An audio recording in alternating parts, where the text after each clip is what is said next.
Deklarasi siswa terang bangsa. Di dalam nama Tuhan Yesus, berikan kepadaku hikmat seperti Daniel, diberikan kepadaku hikmat seperti Yusuf. Dalam nama Tuhan Yesus, sesuai firman-Mu yang berkata, barang siapa kekurangan hikmat, hendaklah ia meminta daripada Tuhan. Di dalam nama Tuhan Yesus, tahun ini kecerdasanku akan dilipat gandakan oleh Tuhan. Di dalam nama Tuhan Yesus, aku akan semakin cemerlang. Di sekolahku, aku akan menjadi saksi Tuhan yang luar biasa. Dalam nama Tuhan Yesus, akan muncul dari hidupku panggilan untuk menjadi generasi Yoel yang penuh dengan api Tuhan dan militan dalam Tuhan. Aku disebut sebagai pelaksana-pelaksana firman. Aku bagian dari pasukan Tuhan yang tangguh pada akhir zaman. Lewat hidupku, pelajar di kota Sion akan mengalami kegerakan rohani yang luar biasa. Aku menerima jaminan masa depanku dari Tuhan sendiri, kalau aku hidup seperti yang Tuhan mau. Demi nama Tuhan Yesus, semua jadi dan genap. Amin, amin, amin.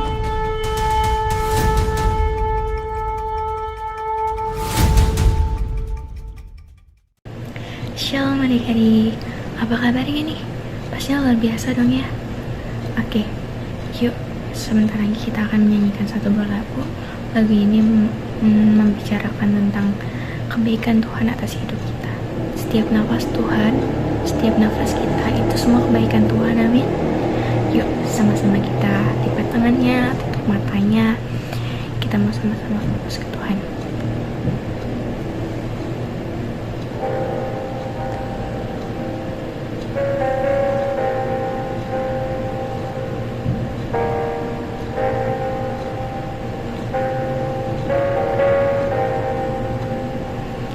I love you, Lord, for your mercy never fails me. All my days I've been held in your hands. From the moment that I wake up until I lay my head, I will sing of the goodness of God. I will sing. So my life you have been faithful, and all my life you have been so, so good. With every breath that I am able, I will sing of the goodness of God. I love your voice. You have led me to the fire in darkest night. You are close like no other. I know you as a father. I know you as a friend. I have lived in the goodness of God. 'Cause all my life you have been faithful. All my life you have been so, so good. With every breath that I am made, I will sing of the goodness of God. Your goodness is running after me.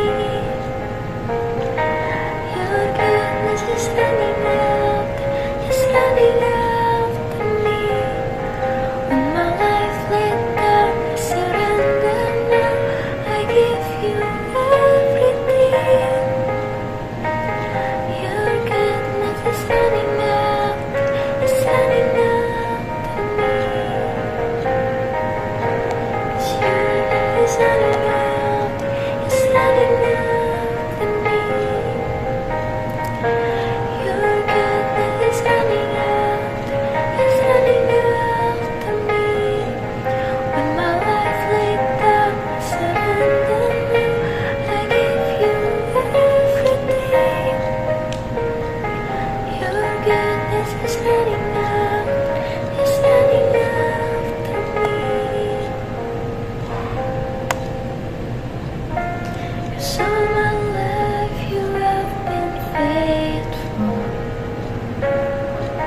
goodness of God.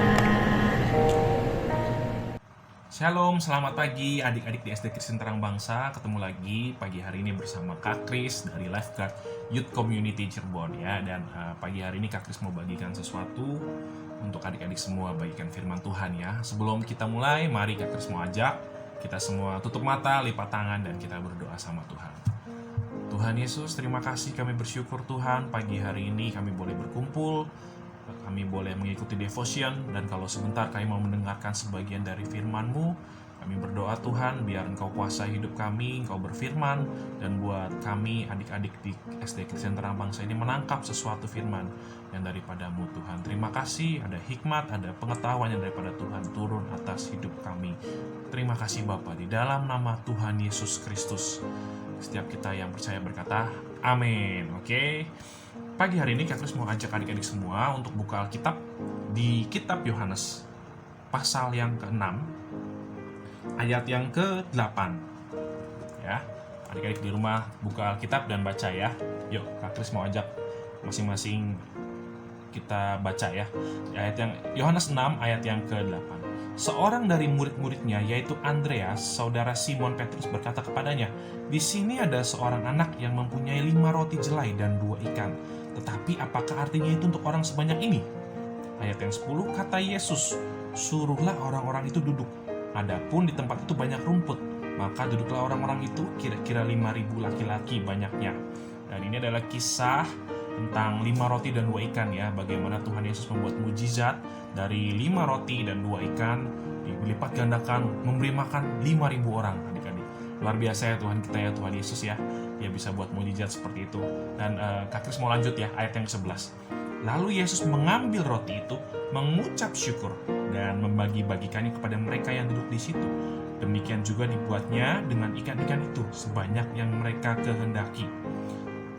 Dan ayat yang ke-12, dan setelah mereka kenyang, ia berkata kepada murid-muridnya, "Kumpulkanlah potongan-potongan yang lebih, supaya tidak ada yang terbuang." Ya adik-adik, luar biasa, Tuhan Yesus buat 5 roti 2 ikan, jadi bisa memberi makan 5.000 orang. Dan poin yang mau Kak sampaikan adalah sebenarnya ayat yang ke-11 adik-adik. Ya, kita tahu semua ya, kondisi waktu itu Tuhan Yesus diikuti 5.000 orang, dan kondisi sudah mau malam, dan mereka belum pada makan adik-adik ya. Biasa kan kalau orang-orang nggak istilahnya lapar gitu kan, bawaannya nggak enak ya ketika lagi dengerin pengajaran Tuhan Yesus, tiba-tiba lapar. Nah itu kondisinya mereka lagi kayak gitu adik-adik. Mereka udah lagi dengerin, diajari sama Tuhan Yesus, sama murid-muridnya segala macam, tapi ketika sudah mau malam mereka nggak punya makanan ya. Ada sebuah kondisi, ada sebuah situasi yang memaksa Tuhan Yesus berpikir gimana caranya memberi makan 5.000 orang ini. Ya kan, semua orang bertanya, gimana caranya? Kita kalau beli juga nggak mungkin, uangnya nggak cukup. Ya. Tapi luar biasa Tuhan kita, Tuhan Yesus Kristus itu adalah Tuhan yang penuh mujizat. Ya, dalam setiap perkara, dalam kondisi kepepet, istilahnya dia nggak punya apa-apa. Ya punya cuma 5 roti dan 2 ikan, cuma yang ada tuh cuma 5 roti dan 2 ikan adik-adik. Dalam kondisi seperti itu, dia tetap mengucap syukur ya. Di ayat 11 dikatakan, lalu Yesus mengambil roti itu, mengucap syukur. Susah ya adik-adik ya. Biasa kan kalau kita mengucap syukur kalau lagi kondisi enak, lagi dapat berkat, atau lagi sesuatu yang menyenangkan lah, itu orang mengucap syukur gampang ya. Orang memuji Tuhan, senang gitu loh, karena ketika lagi bahagia gampang. Tetapi ada sebuah kondisi Tuhan Yesus ngajarin pagi hari ini, adik-adik dan Kris juga sama, ketika kondisi kita lagi kekurangan, nggak punya sesuatu untuk memberi makan 5.000 orang itu, yang punya cuma sedikit, cuma punya 5 roti dan 2 ikan ya. Dalam kondisi kekurangan, dalam kondisi dipepet, mungkin orang-orang berkata, masa nggak kasih saya makan, masa nggak kasih kami makan, gimana? Mungkin orang-orang akan berkata seperti ngatain Tuhan Yesus, gimana sih masa nggak siapin makanan dan sebagainya. Itu kira-kira mungkin ada beberapa ya mungkin ya adik-adik. Tapi ya yang dilakukan Tuhan Yesus, dia mengucap syukur ya. Luar biasa ya adik-adik ya, sama-sama belajar ya. Kok Kris juga masih belajar sampai sekarang, ketika mengucap syukur bukan pas lagi happy aja, tapi dalam segala hal kita mengucap syukur ya. Kak Kris mau cerita ada sebuah cerita lagi ya. Ini ada cerita tentang mengucap syukur juga. Kak Kris mau adik-adik dengerin ya dan belajar sesuatu dari sini. Judul ceritanya adalah Semangkuk Bakso, adik-adik. Oke, siapa di sini yang suka bakso? Kak Kris juga suka.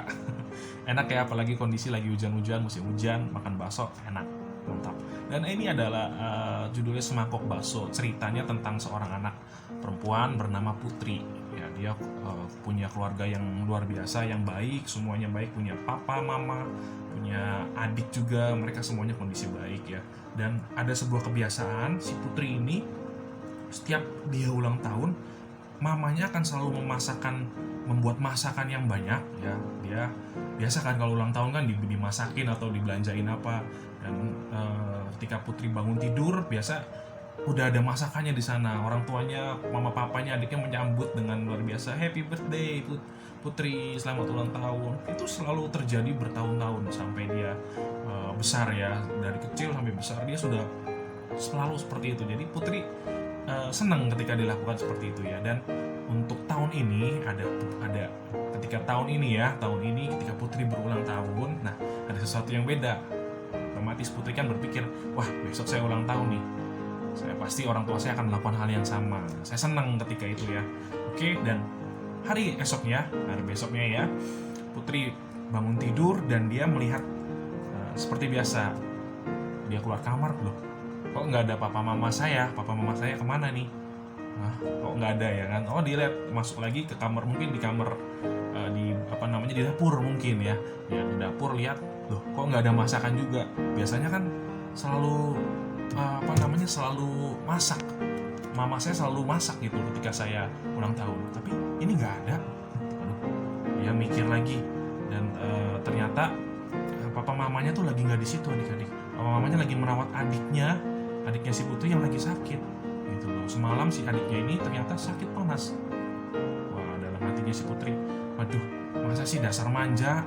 Adikku tuh memang manja kok, memang cuma sakit panas aja sampai akhirnya saya ulang tahun saat ini nggak dikasih macem-macem sama papa mama. Dia sedih, dia menggerutu dalam hatinya. Dia berpikir orang tua saya sudah nggak sayang saya lagi. Biasanya saya dikasih, sekarang enggak. Dia berpikir dalam hatinya seperti itu. Dia marah, jengkel ya, keterlaluan ya. Dia keluar semua umpatan, makian seperti itu ya. Akhirnya dia tunggu sampai siang juga, ternyata nggak ada yang peduli sama dia, adik-adik.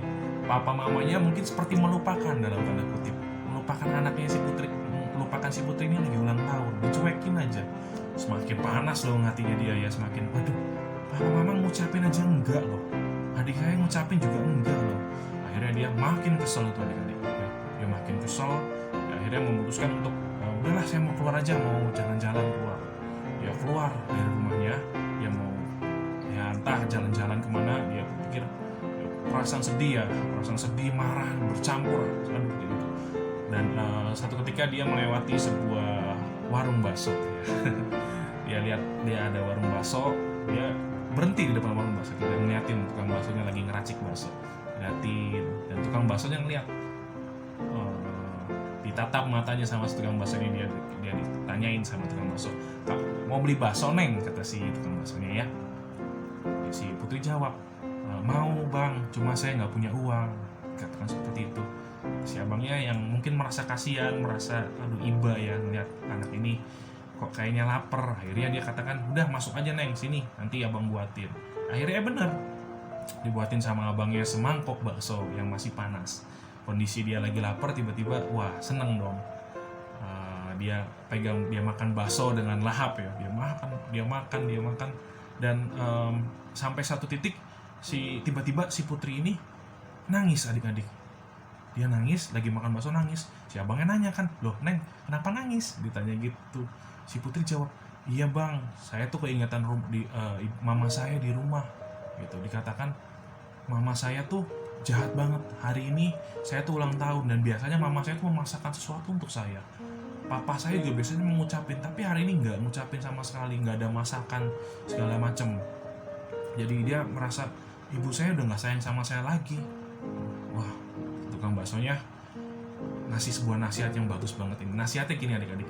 Dia, neng tahu nggak sih, saya tuh baru ngasih makan Neng tuh 1 kali, kita baru ketemu dan saya baru ngasih makan Neng ini bakso ini baru sekali, sedangkan mamanya Neng udah ngerawat Neng, ngasih makan setiap hari, ngasih uang jajan mungkin segala macam, ngerawat Neng sampai sebesar ini. Masa gitu aja nangis Neng? Masa gitu aja sedih? Akhirnya si Putri mendengar jawaban dari tukang bakso ini, dia katakan, oh iya bener juga ya, saya senang ketika saya dikasih bakso sama orang yang barusan ketemu, baru sekali dikasih bakso, dan dia senang. Tapi orang tuanya dia, mama papanya dia tiap hari ngasih makan, dia sediain makan, sediain uang jajan segala macam. Tapi gara-gara satu kesalahan aja membuat Putri tuh marah sedemikian rupa. Akhirnya si Putri tersadar, jebret, dia berpikir, oh iya, oke, saya nggak mau ini. Oke bang, terima kasih, saya akan pulang. Dia akhirnya si Putri pulang ke rumahnya dan dia mau meminta maaf sama orang tuanya. Say sorry, papi, mami. Putri mau minta maaf, dia jalan, dia buru-buru ke rumahnya dan dia kaget adik-adik. Ternyata begitu dia buka rumahnya, orang tuanya, papa mamahnya semuanya sudah di depan rumah mereka ya, sudah memberi surprise buat si Putri, dan dia makin menangis, wah bahagia dan merasa nggak enak juga. Akhirnya dia cerita sama mamanya, maafin aku ya ma, karena Putri berprasangka buruk, tidak berpikiran yang macam-macam, yang mungkin mama jahat, papa jahat, segala macam, pikirannya macam-macam gitu loh. Akhirnya dia minta maaf, dia peluk orang tuanya, dia peluk adiknya juga.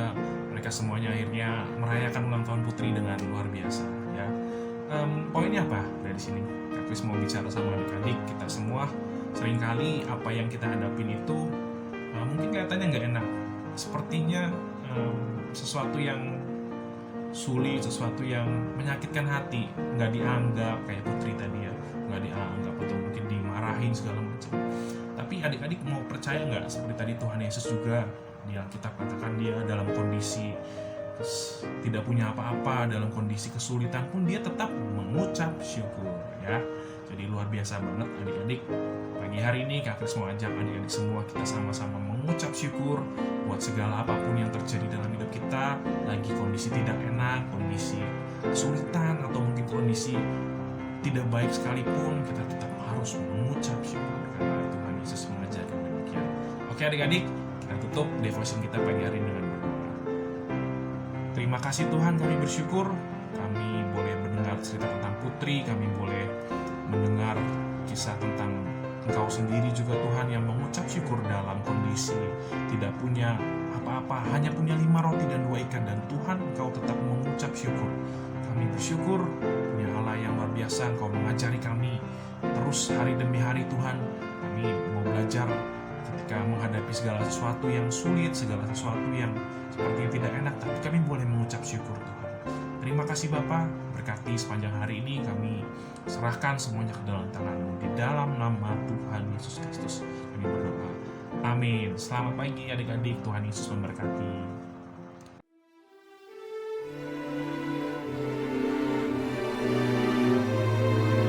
Mazmur 91 ayat 1-16. Dalam lindungan Tuhan. Orang yang duduk dalam lindungan yang maha tinggi dan bermalam dalam naungan yang maha kuasa akan berkata kepada Tuhan, tempat perlindunganku dan kubu pertahananku, Allahku yang kupercayai. Sungguh, Dialah yang akan melepaskan aku dari jerat penangkap burung, dari penyakit sampar yang busuk.